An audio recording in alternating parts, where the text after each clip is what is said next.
All right, I'm here with Chris Solari from the Detroit Free Press, who covers all things Michigan State. Obviously, thanks for joining me here, Chris. Glad I can, Ryan. All right, I'm wanting to talk about tonight's big matchup, which, it's big for a couple reasons, but I think we both probably assumed this would be both teams would be ranked possibly in first place maybe a couple weeks ago, but both teams are on a bit of a losing streak. Obviously, I wanted to get your insight because you cover this team, day in and day out. So, what is the latest with Michigan State, and what have you seen that has created, maybe this part of this losing streak? I've watched several of the games. I watched the Indiana game. I watched the Penn State game. What is it that's been missing with Michigan State? Well, it's slow starts, first of all, especially on the road. I mean, the Indiana game, the Wisconsin game, Michigan the other day. They've just been out of the gate sluggish, sloppy. They had 7 turnovers against Michigan, and 6 of them were in, I think, the first 8 minutes, a little over 8 minutes, and 5 of them were, I think, in like the first 4.5. And I mean, that really sets the tone when you aren't able to get good shots, when you aren't able to get out and run, which is another thing that's really had put them in a position where they're struggling out of the gate. They like to run. Teams are doing more in terms of running guys at the outlet pass to slow things up and keep Cassius Winston guessing, to keep him from running in transition. And they've been bodying Winston a lot. I think that's the other thing. I mean, teams have been a lot more physical defensively with Winston. And on the offensive side, they're running him off a lot of screens. They're trying to wear him down. And, you're seeing some of that effect, even though he's still starting to score later in games and has that innate ability to get and create when he needs to down the stretch. You're not seeing him get into that kind of rhythm early in games. Now, what has been? I mean, from what I've seen, it's been a lot of pick. Been a lot of pick and pop. I mean, a lot of pick and roll with Tillman, and Tillman, it looks like he's been struggling to finish. The Wisconsin game to me. Yeah. Was a huge I mean, he makes a couple of those layups. Michigan State wins the game. I mean, he looks like he bobbled a couple passes. He clearly missed 2 or 3 layups. He missed the layup to end the game at Indiana. And I saw, Izzo said that, they're a couple layups away from leading, being in first place in the Big Ten. Is it just happen chance with Xavier Tillman, or are there other things going on possibly? Yeah, I mean, some of it is probably just the yips. I mean, once you get into that position, I think he missed one late in the Indiana game too, when they had a chance to go up late or get a tie in close at the buzzer, and Winston missed, and then he had to put back, and it wasn't an easy shot, but he missed it right around the rim and kind of falling down. And then the Wisconsin game, like you said, I mean, that was an anomaly. We haven't seen that kind of play from Xavier Tillman, where he's just not catching the passes, where he's going up soft, which I think that this is a kid who prides himself on some toughness, and you're seeing him not attack the rim. You're seeing him kind of trying to avoid defenders in some ways. So that's, he's going up soft. It's funny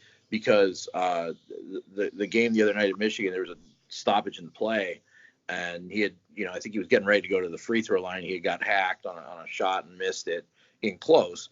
And then he goes to shoot a layup after nobody's around him. The refs are going the other way. The team's going the other way. And he missed it. I mean, sometimes you just get in your own head, but this is a kid who's going through some stuff too. With his wife is pregnant. That's right. He's married. Izzo's got 2 married guys on this team, which really changes some of the dynamics with him and Kyle Arns. But Tillman is already a father. I think his daughter's 3, close to 3, and they're about ready to have their second kid any day now, a son. But his wife's back in East Lansing. He's kind of one of those things where he's on call and kind of on nerves. And I liken this situation. A couple of years ago, I had to go cover the Michigan State team in New York. When my wife was pregnant with twins, and we thought there was a possibility they would come early, and you're just constantly unnerved. Not necessarily that anything bad could happen, but that you want to be there. You want to be there for your wife. You want to be there for the birth of your children. And we got through that. We got through the first round of the NCAA tournament that year was in Detroit. Didn't have to go far. Was very relieved. Michigan State loses in the second round. Good. Well, then Michigan goes to the Final Four, and we needed to send someone else to go help with that coverage. So now we're all the way down into April. My wife was due a month later, and I'm staying by the airport just in case. So, I mean, and that's a 40-some-year-old man versus a 20-some-year-old college student who's playing high-level basketball. Yep. A great student and a leader on his team, and kind of in some ways a perfectionist. So he doesn't want to miss this. This is something that he said is, he's like, there's no question that I will plan on being there. Now, the last plan that I talked to him about was if she doesn't have it this week, and this is a quick trip. I mean, they're down here today. They'll fly back after the game. So if anything were to transpire, you'd be able to make a quick turn and get back. And then they're back for the rest of the weekend. I think the plan is maybe Friday even to induce, or Sunday, sometime over the weekend to induce labor. They got Maryland at the end of the week on Saturday night. So a lot on that kid's plate. A lot. Yes. And it's crazy how tough this Big Ten schedule is. From the Illinois perspective, they were looking at this stretch of games, and you saw, like, just before all this, Illinois was at Purdue, then they at Michigan in the same week. Illinois won both of those games. Huge relief to the fan base, but then you don't get a reprieve, you don't get a break. Then you get a home game. You get home games with Northwestern and a Rutgers in there, but then you go, hey, we got to go to Iowa City. And then you come to Iowa City, then you got Maryland at home and Michigan State at home. So Illinois has lost those last two games. Obviously, neither a slouch. Losing at Iowa and Iowa City is always tough. And then Maryland, who, as of right now, is playing the best basketball outside of Penn State, I would say, in the Big Ten. So that sets up Illinois, Michigan State tonight. Illinois has lost the last two. Doesn't want to be 3 in a row. That's where Michigan State's at right now. They've lost 3 in a row, and that's tough for them. I mean, they had a 3-game losing streak last year and were able to rebound and get a share of the Big Ten title. But this stretch is a little different with the road games, especially down here at State Farm Center now. Yeah, State Farm Center. It used to be the Assembly Hall. Yes. I will always call it Assembly Hall. And I'm gonna be honest with you.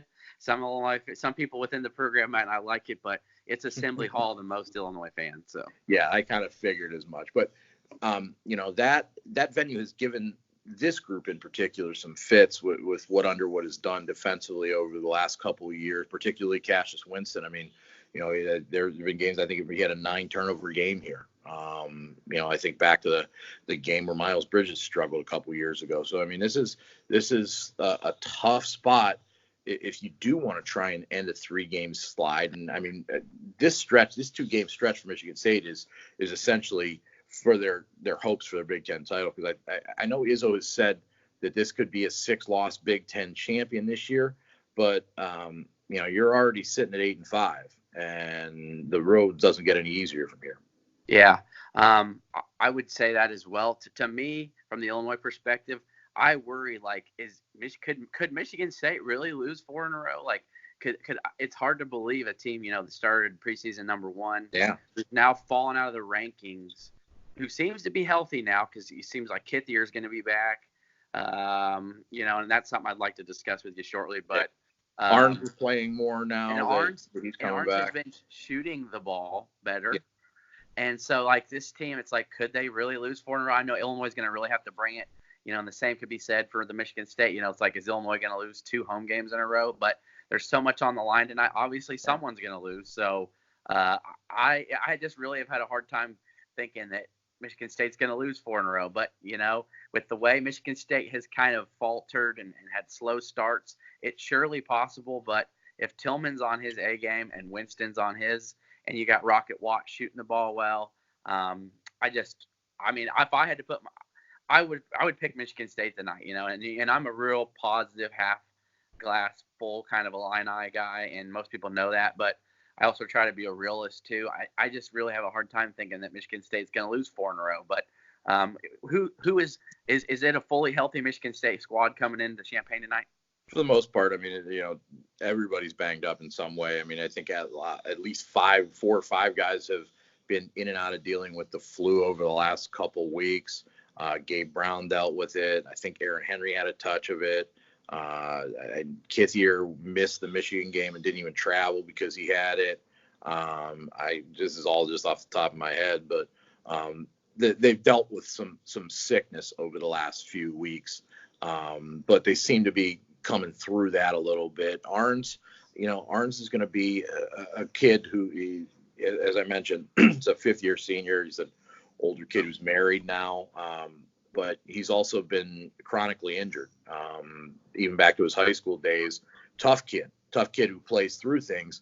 But the latest stuff, I mean, you remember in the Big Ten tournament, he had that real ugly ankle injury against Michigan in the championship game where people thought it might have been broken, and it ended up being a really severe strain. I think he was having some Achilles issues the last couple weeks that they shut him down for to just get him some rest. He's been dealing with ongoing back problems for the last couple of years. So I know Izzo talked about yesterday on Monday that if they can get him 15 to 18 minutes a game, that changes them, because now you got some stability. You got a guy that can hit that outside shot, a true 3 who can do some things. Laterally, defensively is going to be a question just because of the leg, because of the issues with the back. He's not quite the same defender, but if he can gut through it, and I think he looked a lot better in the Michigan game than I thought he did the previous game when he played against Penn State, physically. And then you got Cassius Winston. I mean, mentally where he's at. I mean, this is the thing about this Michigan State team. I mean, with Cassius Winston's brother dying all the way back in November, it's a wave process. We've talked about this throughout this year with Tom Izzo. You sometimes just don't know where Cassius Winston's going to be on a given day, because I mean, he's grieving. I mean, there's no question about that. That's, his brother commits suicide, and the people who are left with a lot of questions, a lot of guilt, a lot of grief. Sometimes they're in good spaces. Sometimes something will trigger, like the Duke game, for instance. We didn't realize this when we were there, but he started playing back on December 2nd during the Duke game, looking in the stands, looking for his mother. His mother could not just mentally and physically be at the game. She couldn't be around that many people in that kind of environment that day, and he didn't know that was going to happen. So you saw a different Cassius Winston just from a little trigger like that. I mean, that's the rawness. I mean, it's been 3 months since his brother died. So, and I haven't wanted to, it isn't. And I haven't wanted to downplay that at all. And the only reason I was really focusing on Tillman earlier is because Cassius Winston has just seemed to play really well, though. Sure, he's had moments, maybe he's turned the ball over a little bit, but against Penn State, he was clutch, even though they lost the game. He missed a free throw, but he hits a deep 3. He gets he comes and gets an and one opportunity to tie the game. It's like he still has looked like Cassius Winston, and even against Michigan, at times, because I do think there are stretches where you don't see that, where you see, especially part of the slow starts is just Winston coming out of the gate. I think once he gets into a rhythm later in the games, his mind kind of clears and he's focused on the game, and it overtakes him a little bit. But those early starts, I think, some of it's fatigue. I mean, Izzo's talked about how poorly he sleeps. That's a big thing. That's something you don't really think about with these high-level athletes. I mean, the stresses and things that go on off the court that may not allow them to physically recuperate. That's something that Izzo's never had to deal with in terms of any of his players. And how you can't necessarily coach something like that in terms of, get through it. And that's if it was a truly physical thing, Izzo would be grinding on him. He can't do that because this is a sensitive thing. This is a kid who is a tremendous thinker of the game and a tremendous thinker off the court. I mean, it's well known he had the offers for Harvard. Good student. His mom was a very demanding for him academically. He's already graduated and he's in his graduate studies program. But this is weighing on him. I mean, he's got a younger brother that is at Albion College where his brother Zachary had also played. They're both playing this year. They played Michigan State in the exhibition opener this year. Yeah. Zachary sat out. He was hurt, but all three brothers were there.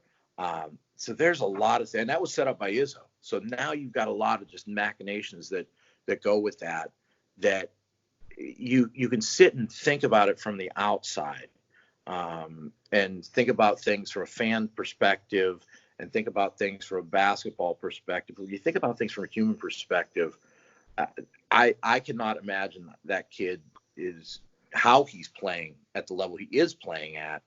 But it's still not the level that we saw last year when he, even on bad knees down the stretch, that kid elevated his game and was able to score about 20, 25. I mean, he upped his scoring down the stretch when Joshua Langford went out, when Nick Ward went out, and they needed somebody. And he's playing on tendonitis knees for the last 2 months of the season. It leads him to a Final Four.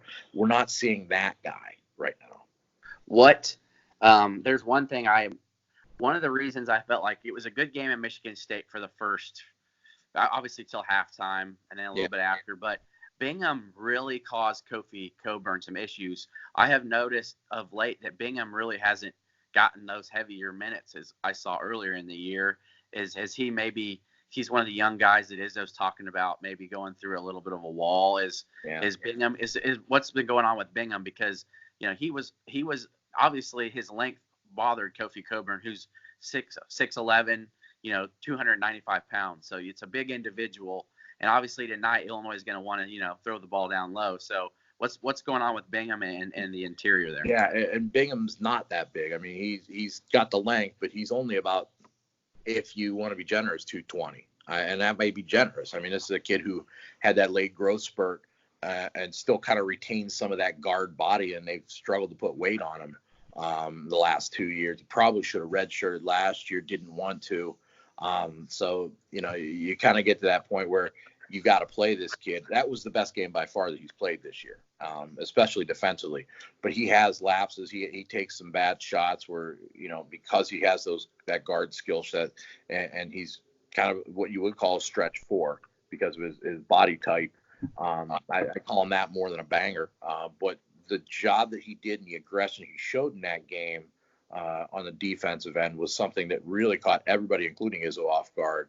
But it's just bottling that consistency. They don't have that at the 4 spot in particular. I mean, some of that is matchup based, where they're going with Malik Hall in the starting lineup, and he's played pretty well, but he's a freshman who's still kind of learning the defensive side of things and the need to go 100% of the time whenever he's in there for his stints. You lost you lost Kithier in the Michigan game, so that kind of disrupted that rotation a little bit, but he's been more of the positional guy and get in there. And they've been starting to play Julius Marble a little bit more, who's got a little more rugged build, about a 6'8" kid, kind of a prototypical Izzo power forward. Yeah, type. Illinois recruited him. Yeah. Yeah, and but they haven't. That's as much as Winston's up and down nature has been going on, that spot in particular has been troublesome for them. And it was going to be a trouble spot coming into this year. They didn't get Joey Hauser eligible on the transfer, which they think there was a point where they were hopeful. When they got him to transfer, they weren't very hopeful that he would get eligible. Then they were, and then they were left flat-footed. And you lose Joshua Langford, so now you have to move Aaron Henry up a spot in some ways to the 2 a little bit more. You move Gabe Brown over to the 3, and I think there were times where they thought they could go maybe a little smaller if Langford was in there, put him at the 2, Henry at the 3, Brown at the 4, and then have a real athletic lineup. You can't do that without Langford now. He's done for the year, and that's tough for this team, because that's the shooting at the shooting guard spot that Aaron Henry doesn't provide. Aaron Henry's more of that 3 slasher guy, 3 and D. He's not necessarily a spot up shooter. Where you mentioned about Rocket Watts, if he can come out and hit some shots, that's the one thing he provides for this offense that they really lost with Joshua Langford.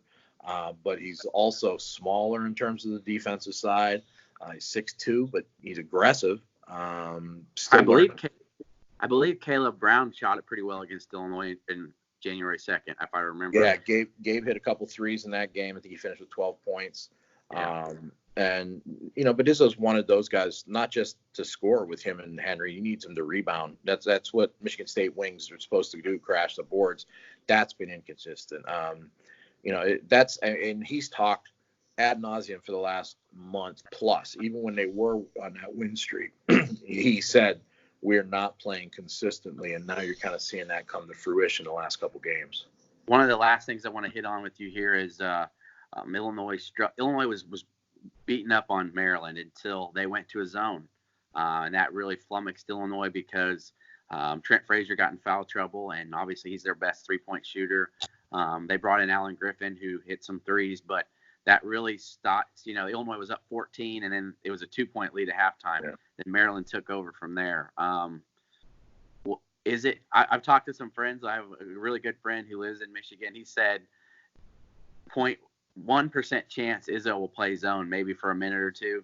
Even if they're struggling, is it possible, knowing that Illinois has struggled with zones, that Izzo could switch to a zone? I just felt like I've always been hard man-to-man, and I think maybe once or twice I've seen him go zone, but is that something he would stick with if they're really struggling? I have a better chance of playing tonight than Izzo playing zone. He doesn't. He's a man-to-man guy, but not at the same point. Their man defense, when they're switching, there are some zone principles that come with that. And I think that's something to keep in mind. It's not, sometimes you'll see it and you say, oh, they're playing zone. No, it's more of a man switch. I mean, sometimes they'll switch four. Sometimes they're going to do a lot of creative things to pass off guys that you think, well, maybe it is a zone, but it's always man for him. It's almost a kind of a running joke that every October we'll get that conversation. Well, maybe this is the year where we worked on some zone in the off season. We're going to, and haven't seen it at all. All right. So, because Illinois fans were like, if you play a zone, you're going to beat Illinois. Well, I said, I'm going to talk to Chris about it. And I've told people, I was like, no, I know I don't handle Michigan State, but I've watched him enough and I don't even recall. Yeah. Izzo is who he is as a defensive coach. And that's something that he takes pride in. And that's one of those things too, that from a program structural standpoint, I kind of get it. If your guys need to know what their roles and responsibilities are. You can't just morph based on what they can't do. They've got to learn the system rather than you change the system. Yeah. That and in particular. Offensively, I think he's done a great job adapting over the last few years. But defensively, you got to fall in line. So, last question. I told you it may not be popular for me, but maybe I'm trying to jinx Michigan State. But if I had to do a pick'em, which I believe the line started out a pick'em, now it's 1.5 to Michigan State. What's your take for tonight? How do you see it playing out? Do you think Illinois loses 2 straight at home, or do you think Michigan State continues to back to the slide in a 4-game losing streak? Yeah, I got Michigan State losing just because I think they're just at a weird spot right now with all the road games and the grind that's been going on with a lot of different things. I think they can play well? Yeah. Have they shown the ability to come out to a hot start on the road? Not really. I mean, the closest they had was against Minnesota, and that was kind of more of a puncher's game to start until they started slowly pulling away. But how this game goes is obviously, you mentioned it earlier, Cassius Winston and Xavier Tillman need to be playing their best, and they got to get those other guys. They got to get, whether it's Gabe Brown, whether it's Marcus Bingham. That's how that game was won in East Lansing. They were able to pull away with contributions from some other guys other than Winston and Tillman. But I still think that Illinois right now is still playing hard and still playing well, and being at home, and Michigan State struggling a little bit on the road right now. I got Illinois winning this one. All right. Now, let me ask you from a perspective outside, is it better for the Big Ten that Illinois is kind of back to what they once were? Yeah. I mean, I bet this is the toughest I can remember the conference in a long time. And I mean, the Illinois is coming back, seeing Iowa getting back into a resurgence, Wisconsin, I think, playing through some things that, with the guys leaving the program, with Kobe King leaving the program, and with that Davis suspension when they played Michigan State, and we getting that win, kind of pulling it all together for Greg Gard when he's taking some bullets there. And let's face it, Pat Chambers and Steve Peichel are going to be fighting it out for Coach of the Year. I mean, no one expected either of those two teams to be where they're at right now. It's a tough league, but there's no question that Illinois is one of those programs that makes the Big Ten go. I mean, when Illinois is good, when Michigan State's good, now with Maryland coming into the league, it helps. I mean, it's going to be interesting come Selection Sunday to see how many teams get in, because I mean, we kind of joked about it at times. This could be a 12-bid league. I mean, that would be amazing. But I think it's probably not going to be a 12-bid league by the time you get down to it. But yeah, I think 10. I think 10. I feel pretty confident. Yeah. And I feel like depending on how the Big Ten tournament plays out, you could see 11. I just feel like it'd be so hard to see 12 in. But but who would you leave out? Minnesota? I mean, Purdue. With Purdue, how Purdue's playing right now? Yeah. I mean. Let's face it. I mean, Ohio State hasn't been beating anyone's door down right now, but can go out and win the Big Ten tournament and get the auto bid. Yeah, exactly. Yeah. Well, hey, thanks for your time, Chris. You know what? Maybe try to get a little rest too, and enjoy and try and enjoy the game tonight, man. All right. Thanks, Ryan. Take it easy. All right. Thanks, Chris.